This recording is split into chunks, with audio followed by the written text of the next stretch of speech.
Hello students, मेरा नाम अंशुल। स्वागत है आपका मेरे यूट्यूब चैनल इनक्रेडिबल स्टडीज। और आज हम लेके आए ब्रीदिंग एंड एक्सचेंज का थर्ड लेक्चर। इसके अंदर हम पढ़ने वाले हैं रेस्पिरेटरी ट्री, या फिर जैसे हम बोल देंगे ट्रैकियोब्रैंकियल ट्री, एल्वेलाई, और कौन कौन से प्रोसेस ब्रीदिंग के अंदर इन्वॉल्व होंगे वो देखने वाले हैं। ठीक है, और फिर बात करेंगे थोड़ी बहुत इंस्पिरेशन की और एक्सपायरेशन की। तो अपना टॉपिक लगा लो सबसे पहले, रेस्पिरेटरी ट्री। रेस्पिरेटरी ट्री या फिर इसका दूसरा नाम है ट्रैकियो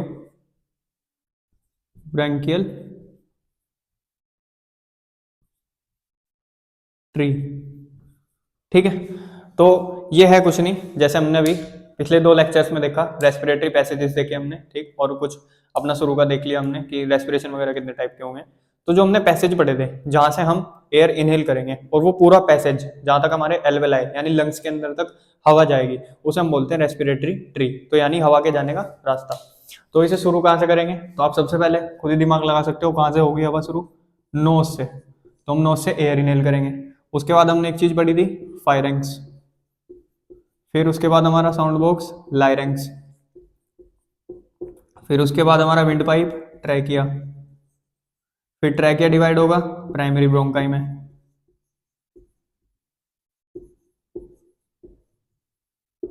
ठीक, प्राइमरी ब्रोंकाई डिवाइड होंगी सेकेंडरी ब्रोंकाई में, सेकेंडरी टर्शरी ब्रोंकाई में।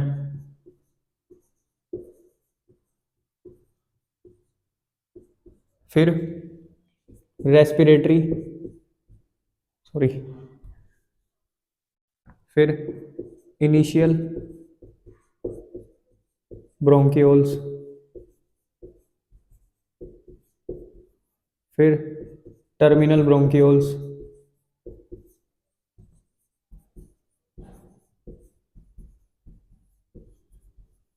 ठीक है, उसके बाद यहां कंटिन्यू कर रहा हूं। फिर रेस्पिरेटरी ब्रोंकियोल्स।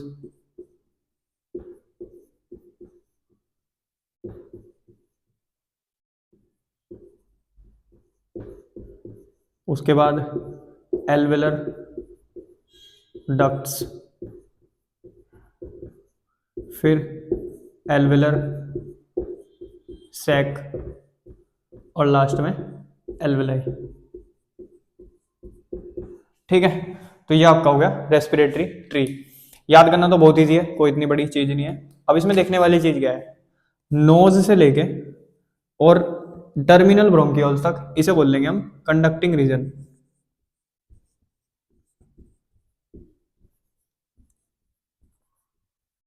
और रेस्पिरेटरी ब्रोंकियोल से लेके एल्वेलाई तक बोल लेंगे हम रेस्पिरेटरी रीजन।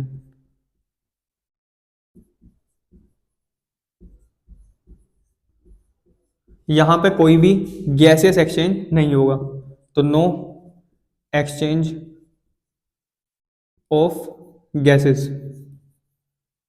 तो कोई गैसियस एक्सचेंज नहीं हो रहा, तो क्या काम हो रहा? ये काम करेंगे ट्रैपिंग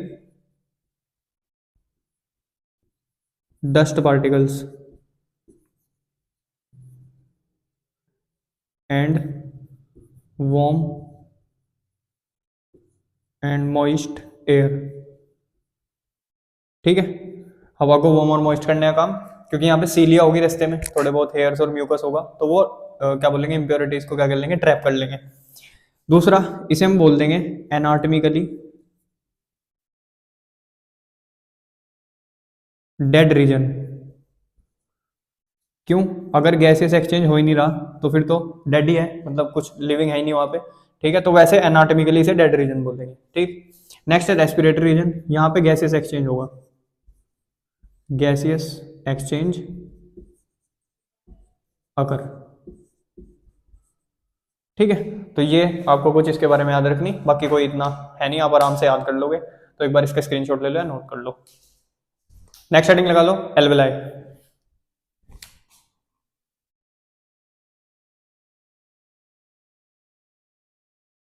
एल्वेलाई के बारे में आपने बहुत सुना होगा, बहुत इजी चीज है, छोटी चीज है लेकिन काम बहुत बड़ा। तो इसका जो स्ट्रक्चर होगा वो ग्रेप लाइक होगा, ग्रेप लाइक स्ट्रक्चर। ये वही है जिसके अंदर मेन गैसेस एक्सचेंज होगा। ठीक है, दूसरा, हर एक लंग्स के अंदर 300 मिलियन हमारी क्या होंगी, एल्वेलाई होंगी, 300 मिलियन इन ईच लंग। दूसरा, हाईली वेस्कुलर होंगे। वेस्कुलर वर्ड का मतलब जिसे नहीं पता, वेस्कुलर हमारी कैपिलरीज, ब्लड वेसल्स, इनसे जुड़ा हुआ। तो अगर बहुत ज्यादा ब्लड की सप्लाई होगी एल्वेलाई के पास, तभी तो वहां पे गैसेस एक्सचेंज होगा ना, क्योंकि हमें वहां पे कंसंट्रेशन बना के रखनी है, तो ब्लड ही तो ट्रांसपोर्ट कर रहा है, तो इसी वजह से वहां पे बहुत ज्यादा कैपिलरीज प्रेजेंट होगी, ताकि गैसेस एक्सचेंज होता रहे, क्योंकि एनर्जी तो हमें हर टाइम चाहिए, ठीक है, चाहे हम रेस्ट कर रहे, चाहे हम सो रहे, चाहे हम खेल रहे, कुछ भी कर रहे, ठीक। Next, main site of gaseous exchange, ठीक है, जो बात मैंने आपको बताई थी, main site of gases exchange होगी। उसके बाद इसका देख लेंगे हम स्ट्रक्चर कैसा दिखेगा।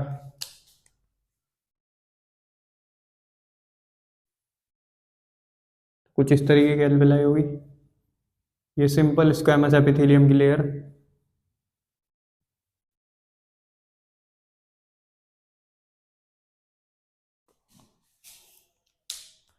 उसके बाद यहाँ पे कुछ सेल्स प्रेजेंट होंगे इस तरीके से,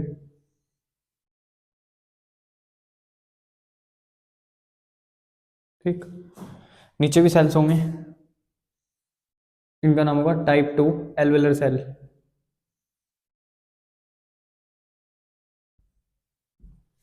देख लेंगे एक एक करके क्या है। सबसे पहले ये जो लेयर है, इसका नाम है सिंपल स्क्वैमस एपिथेलियम, ठीक है। ये जो सेल है डस्ट सेल, या फिर इसे बोल देंगे मैक्रोफेजिस। मैक्रोफेजिस मतलब यहाँ पे कोई भी अगर फॉरेन पार्टिकल आएगा तो उसे फेगोसाइटोसिस करके, यानी सेल ईटिंग प्रोसेस करके, उसे डाइजेस्ट करके खत्म कर देंगे। तो किसका काम कर रहे हैं, फेगोसाइटोसिस। अमीबा वगैरह में आपने बहुत पढ़ा होगा, तो वही काम इनका। दूसरे ये हमारे टाइप 2 एल्वेलर सेल, ठीक है। इनका काम क्या होगा, यहाँ लिख दूं, दे सिक्रीट लेसिथिनिन, ठीक है। यहाँ लिख रहा है स्टार पॉइंट बना के, लेसिथिनिन इज अ surfactant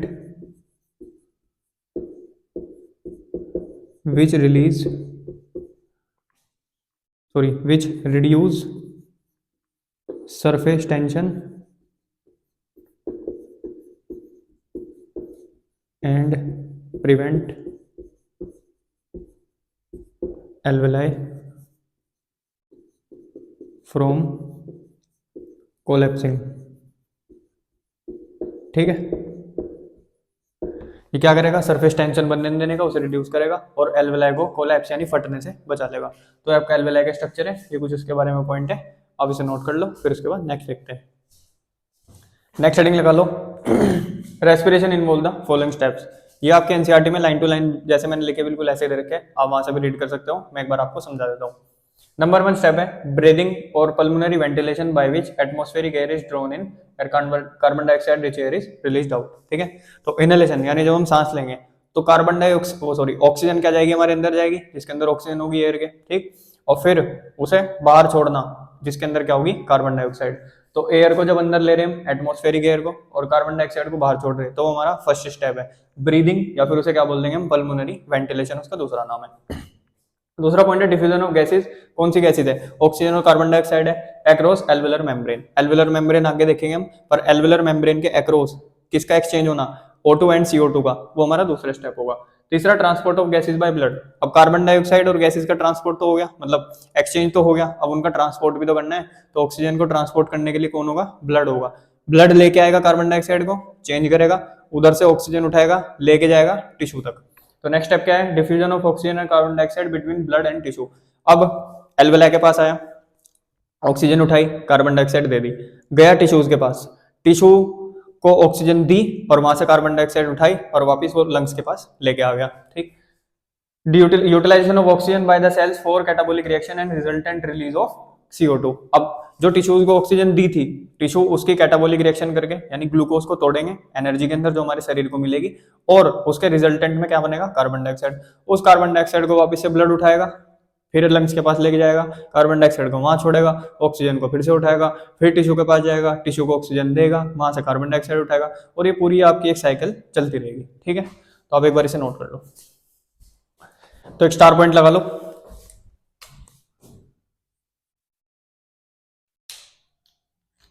पहले लिख लेंगे फिर समझ लेंगे। The movement of air in and out of the body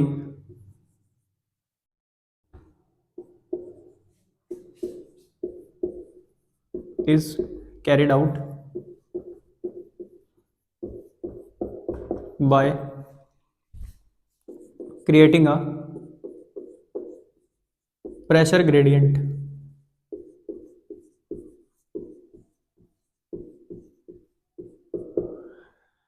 और जो आपकी एयर होगी, एयर मूव्स फ्रॉम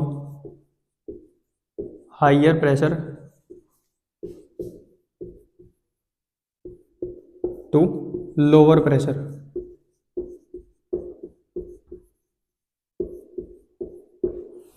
हम क्या करेंगे, प्रेशर ग्रेडियंट क्रिएट करेंगे, एक तरफ हाई प्रेशर बनाएंगे, एक तरफ लो प्रेशर बनाएंगे, और एयर का काम क्या होगा, हाई प्रेशर से लो प्रेशर की तरफ जाना। तो हम सांस ले रहे, सांस छोड़ रहे, ये किसकी वजह से पॉसिबल हो पा रहा, ये पॉसिबल हो पा रहा हमारा प्रेशर ग्रेडियंट की वजह से। तो एक जगह पे क्या होगा, हाई प्रेशर, एक जगह पे लो प्रेशर, और हवा कहां से कहां मूव कर जाएगी, हाई से लो। अब और ज्यादा समझ में आ जाएगा जब हम ब्रीदिंग समझेंगे। तो जैसा कि आपको पता है, ब्रीदिंग के अंदर दो स्टेजेस होंगी, एक इंस्पिरेशन और एक एक्सपायरेशन।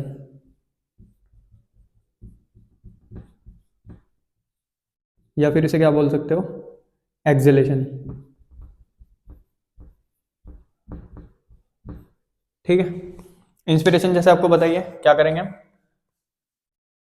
टेकिंग फ्रेश एयर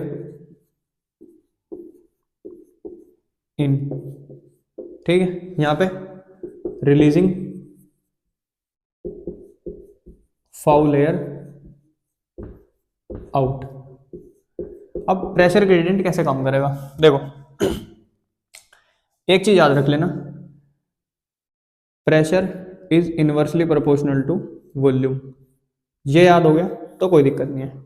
देखो ये समझो हमारी बॉडी है, हमने क्या करा, सांस ली, तो जब सांस लेंगे तो हमारे लंग की जो वॉल्यूम है वो इंक्रीज हो रही, लंग की वॉल्यूम इंक्रीज होगी। तो इनवर्सली प्रोपोर्शनल का मतलब क्या है, अगर वॉल्यूम इंक्रीज होगी तो ऑटोमेटिकली प्रेशर क्या हो जाएगा, डिक्रीज हो जाएगा। तो वॉल्यूम इंक्रीज हुई तो अंदर प्रेशर क्या हो गया, डिक्रीज हो गया, और बाहर प्रेशर क्या हो जाएगा, हाई।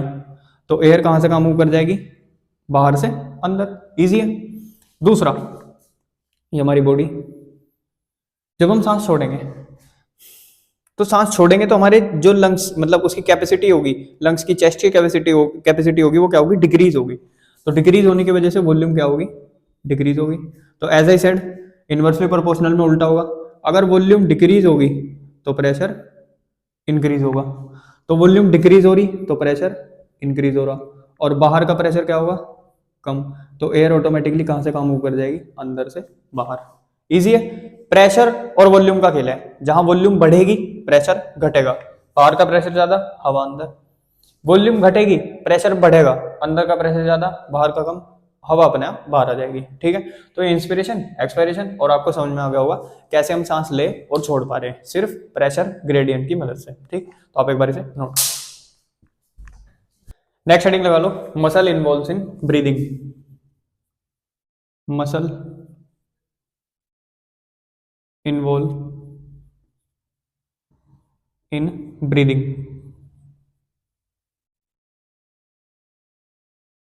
ठीक है, ब्रीदिंग में वही इनहेलेशन एक्सहेलेशन अलग अलग पढ़ेंगे, पहले मसल देख लेंगे कौन कौन सी होगी। तो ये जो आगे की तरफ हमारी एक हड्डी है जिससे हमारे रिब जुड़े हुए, जिसका नाम क्या बताया था, स्टर्नम, और जो पीछे हमारी चेस्ट वाली रीढ़ की हड्डी है उसे हमने क्या बोला था, थोरेसिक वर्टिब्रे। तो ये क्या हो गया हमारा स्टर्नम, और ये हो गया हमारा थोरेसिक वर्टिब्रे।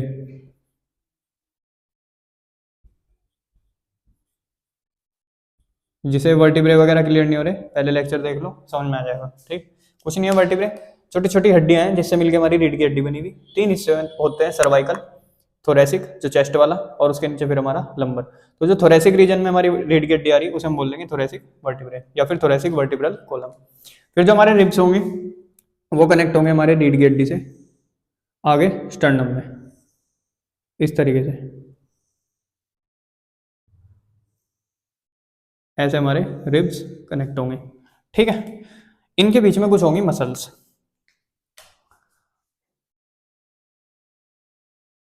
तो जो बाहर की तरफ मसल होंगी उन्हें बोलेंगे एक्सटर्नल इंटरकोस्टल मसल, और जो अंदर की तरफ मसल होंगी उन्हें बोलेंगे इंटरनल इंटरकोस्टल मसल। अभी 2D में समझ में नहीं आएगा बाहर अंदर, अभी मैं मार करके हेल्प से समझाता हूँ। तो ये हो गए हमारे रिब्स, ये हो गई हमारी एक्सटर्नल इंटरकोस्टल मसल,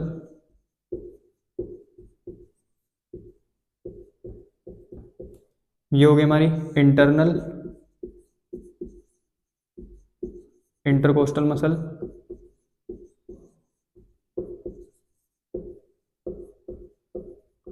और एक चीज और जो हमारे प्रेशर बना के रखेगा, हमारी कैविटी को अलग करेगा एब्डोमेन से, थोरेसिक कैविटी को अलग करके रखेगा, जिसका नाम होगा डायफ्राम। सुना भी होगा और डायग्राम्स में देखा भी होगा। तो यहाँ होगा हमारा डायफ्राम,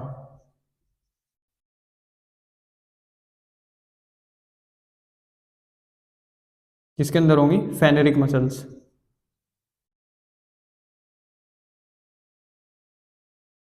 ठीक है, अब आते हैं एक्सटर्नल इंटरकोस्टल मसल और इंटरनल इंटरकोस्टल मसल। एक्सटर्नल मतलब बाहर, इंटरनल मतलब अंदर। तो ये समझो हमारे रिब्स हैं। ठीक है, ये हमारे 3 रिब्स हैं। तो अगर आप इनमें बाहर की तरफ देखोगे, अगर ऐसे बाहर की तरफ मसल देखोगे जो बाहर की तरफ प्रेजेंट है, उन वाली मसल को हम बोल रहे हैं एक्सटर्नल इंटरकोस्टल मसल। और जो अंदर की तरफ है इसकी उल्टी साइड, अगर मैं ऐसे अंदर देख रहा इधर वाली तरफ जिसमें हम देख नहीं सकते, जो हमारी बॉडी के अंदर है कैविटी, तो वो वाली मसल है इंटरनल इंटरकोस्टल मसल। ठीक है, और बाकी रिब्स तो क्लियर है आपको, डायफ्राम में फेनेरिक मसल। तो ये मसल्स हमारी इन्वॉल्व होंगी ब्रीदिंग में। अब देखते हैं एक्सहेलेशन और इनहेलेशन में कैसे काम करेंगी। एक बार आप इसे ड्रॉ करो, लिखो। नेक्स्ट लिखो इंस्पिरेशन।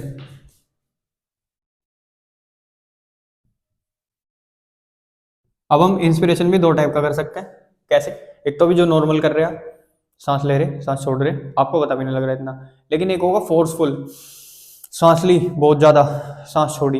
एक्सहेलेशन भी फोर्सफुल होगा, इंस्पिरेशन भी फोर्सफुल होगा। इंस्पिरेशन नॉर्मल भी होगा, इंस्पिरेशन फोर्सफुल भी होगा। तो अभी हम इंस्पिरेशन की बात कर रहे हैं, तो नॉर्मल भी देखेंगे और हमारा फोर्सफुल भी देखेंगे। ठीक है, तो 2 तरीके का होगा, एक होगा नॉर्मल और एक होगा फोर्सफुल।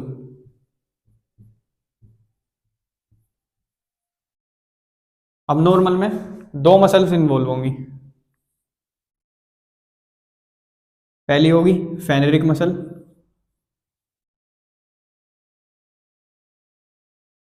दूसरी होगी एक्सटर्नल इंटरकोस्टल मसल।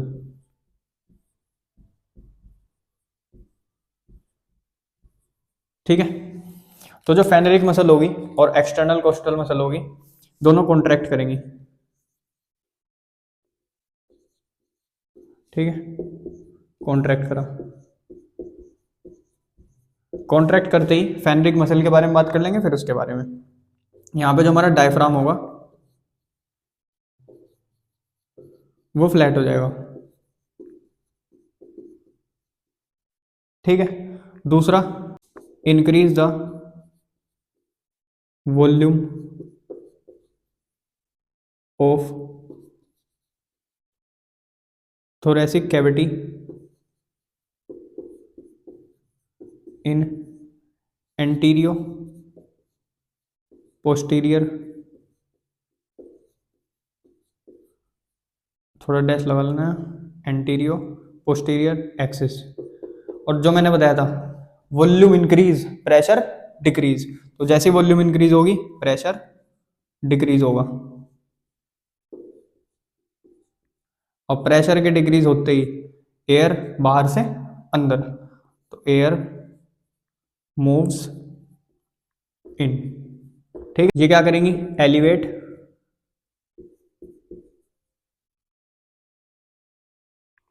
स्पेलिंग गलत हो गई, ये क्या करेंगी एलिवेट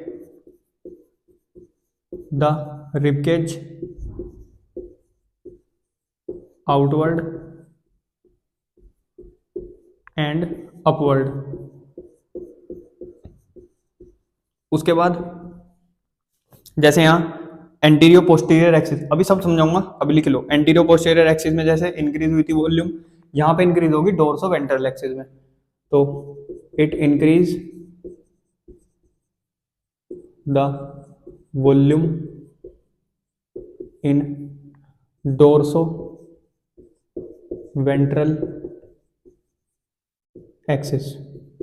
और जैसे वॉल्यूम इंक्रीज होगी प्रेशर क्या हो जाएगा डिक्रीज, सो प्रेशर डिक्रीज, और प्रेशर डिक्रीज होते ही एयर मूव्स इन। अभी दोनों एक साथ ही काम करेंगे, ऐसा नहीं कि अलग अलग काम कर रही, ठीक है, मैंने समझाया अलग अलग, दोनों कॉन्ट्रैक्ट कर रही। इसने क्या करा डायफ्राम फ्लैट हो गया। अब एक एक पॉइंट करके समझते हैं। आपका जो डायफ्राम होगा वो पहले ऐसे सी शेप में होगा, जब आप सांस भरोगे, भर के देखो, तो जब भरोगे तो डायफ्राम आपका फ्लैट हो जाएगा। फ्लैट होने की वजह से क्या होगा, ये वॉल्यूम इंक्रीज कर देगा एंटीरियर पोस्टीरियर एक्सिस में, एंटीरियर ऊपर वाली साइड, पोस्टीरियर नीचे वाली। तो सांस लोगे तो आपका रिबकेज ऐसे मूव करेगा, ऊपर की तरफ भी और नीचे की तरफ भी ऐसे, तो ऐसे एंटीरियो पोस्टीरियर एक्सिस, ये वाली होगी एंटीरियो पोस्टीरियर एक्सिस, जिसकी वजह से डायफ्राम क्या होगा फ्लैट होगा, और उसकी वजह से रिबकेज आपका ऊपर की तरफ उठेगा, तो ऐसे ऐसे, ठीक है। तो increase the volume of thoracic cavity, तो thoracic cavity in antero posterior axis, जिसकी वजह से क्या होगा प्रेशर डिक्रीज होगा।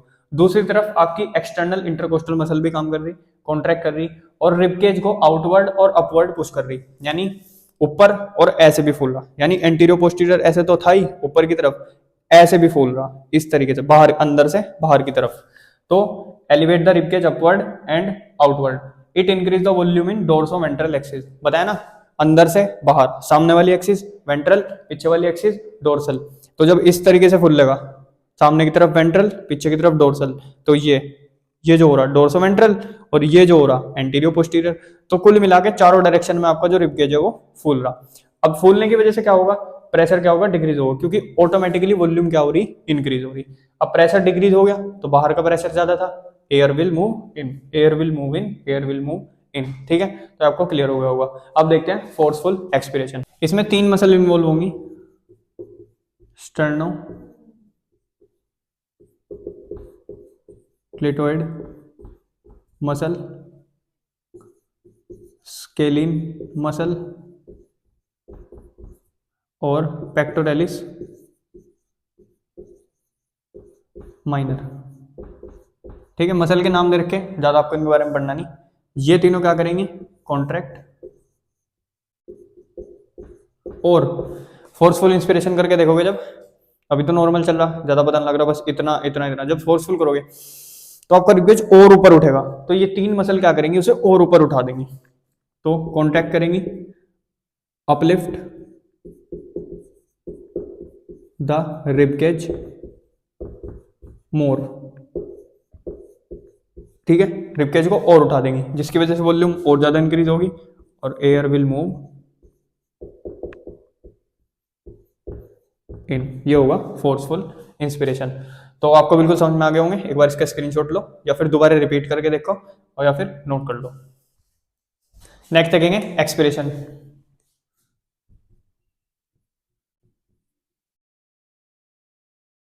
ये भी 2 टाइप का बताया था, तो 2 टाइप का हुआ, नॉर्मल और फोर्सफुल। नॉर्मल में इतना कुछ खास नहीं है, जितनी भी आपकी इनहेलेशन की मसल्स थी वो सब की सब कहाँ आ जाएंगी नॉर्मल पे, यानी अपने नॉर्मल स्टेट में वॉल्यूम डिक्रीज हो जाएगा, प्रेशर इंक्रीज हो जाएगा, और अंदर से एयर कहाँ चली जाएगी बाहर। फोर्सफुल में दो मसल इन्वॉल्व होंगी, इंटरनल इंटरकोस्टल मसल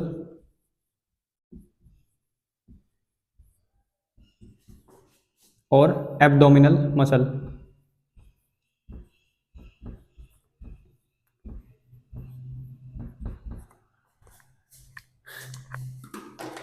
नॉर्मल में क्या होगा, all the muscles of inspiration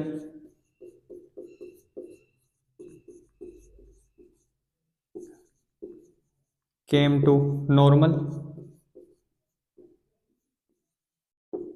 and in relaxed state, तो ऑटोमेटिकली क्या होगा, वॉल्यूम डिक्रीज होगी, प्रेशर इंक्रीज होगा और एयर विल मूव आउट। ठीक है, कर क्या रहे, बस प्रेशर बढ़ा रहे घटा रहे, हवा अंदर बाहर हो रही, उसकी वजह से प्रेशर ग्रेडियंट जो हमने पढ़ा था, तो सेम वही चीजें तो हो रही, बस आपको मसल का नाम ध्यान रखना। अब इंटरनल इंटरकोस्टल मसल, अब करना फोर्सफुल, यानी जब हम जानबूझ के हवा निकाल लेंगे बाहर, जिसे बोल लेंगे हम फोर्सफुल एक्सपायरेशन। तो इंटरनल इंटरकोस्टल मसल क्या करेंगी, कॉन्ट्रैक्ट करेंगी, कॉन्ट्रैक्ट करेंगी तो पुश करेंगी रिबकेज डाउनवर्ड एंड इनवर्ड। अब डाउनवर्ड और इनवर्ड का मतलब क्या है, नीचे की तरफ। आप छोड़ के देखो सांस, तो जब छोड़ोगे तो आपको फील होगा कि अंदर की तरफ दबेगा रिबकेज, ऐसे भी और ऐसे भी, डाउनवर्ड और इनवर्ड, तो ऐसे भींचेगा, तो उसकी वजह से क्या होगा, वॉल्यूम कम होगी, तो उसकी वजह से वॉल्यूम डिक्रीज होगी, और वॉल्यूम डिक्रीज होगी तो आपको ऑटोमेटिकली देखो प्रेशर फील हो रहा होगा, तो प्रेशर क्या हो जाएगा, इंक्रीज हो जाएगा, और प्रेशर इंक्रीज होते क्या बताया था मैंने, एयर मूव्स आउट। ठीक है, नेक्स्ट एब्डोमिनल मसल कॉन्ट्रैक्ट करेंगी। एब्डोमिनल होगी आपकी ये पेट वाली मसल्स, तो करके देखो एक बार, सांस छोड़ो, तो पेट में प्रेशर आ रहा ना, तो जो पेट में प्रेशर आ रहा, पेट क्या कर रहा, जितना भी विसरा, विसरा मतलब स्मॉल इंटेस्टाइन, स्टमक, लीवर, इसे वो ऊपर की तरफ पुश कर रही है हमारी एब्डोमिनल मसल, इसे ऊपर की तरफ पुश कर रही, ऊपर की तरफ पुश कर रही, तो जो हमारा डायफ्राम है वो और ज्यादा आर्क होगा, और जितना ज्यादा वो आर्क होगा उतना ही हमारा रिबकेज क्या होगा, छोटा हो जाएगा। अब छोटा होने की वजह से क्या होगा, वॉल्यूम डिक्रीज, वॉल्यूम डिक्रीज तो प्रेशर इंक्रीज, और प्रेशर इंक्रीज तो एयर विल मूव आउट। ठीक है, तो इसने कॉन्टैक्ट करा, फिर it will push the viscera upward. ठीक, जिसकी वजह से क्या होगा, डायफ्राम बिकम मोर आर्क्ड और volume decrease, pressure increase, air move out. ठीक है, तो ये थे आपके एक्सप्रेशन फोर्सफुल और नॉर्मल, तो आप एक बार इसे नोट कर लो या स्क्रीनशॉट ले लो। तो हमने अपना इंस्पिरेशन एक्सपिरेशन, कौन सी मसल इन्वॉल्व होंगी, क्या होगा, वो सब कंप्लीट कर लिया। अब एक दो स्टार पॉइंट करके उसके बाद अपना लेक्चर एंड करेंगे। तो पहला स्टार पॉइंट लिखो,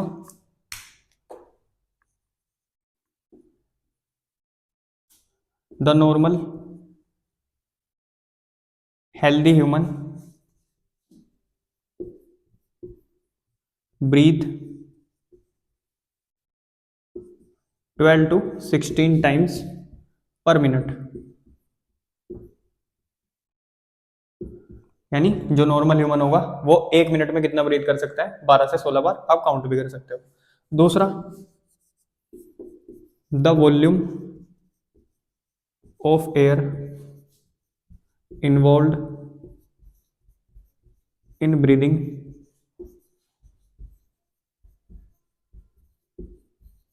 can be measured by spirometer. Underline कर लेना, मशीन है स्पायरोमीटर, जिससे हम सांस देख सकते हैं कि किस बंदे की नॉर्मल है या नहीं है, फॉर क्लिनिकल असेसमेंट्स। यानी जो डॉक्टर्स होंगे वो इससे चेक कर सकते हैं। ठीक, नोट कर लो। तो होप करता हूँ आपको ये वाला लेक्चर समझ में आया होगा। बहुत ही इजी तरीके से समझाने की कोशिश की है। अगर एक बार में समझ नहीं आया तो दोबारा देख लो, ठीक है। अपने नोट्स प्रॉपर बनाओ। मिलते हैं नेक्स्ट लेक्चर में, जिसके अंदर हम पढ़ने वाले हैं exchange of gases, pulmonary volumes and capacities, ठीक है। तब तक के लिए बाय बाय।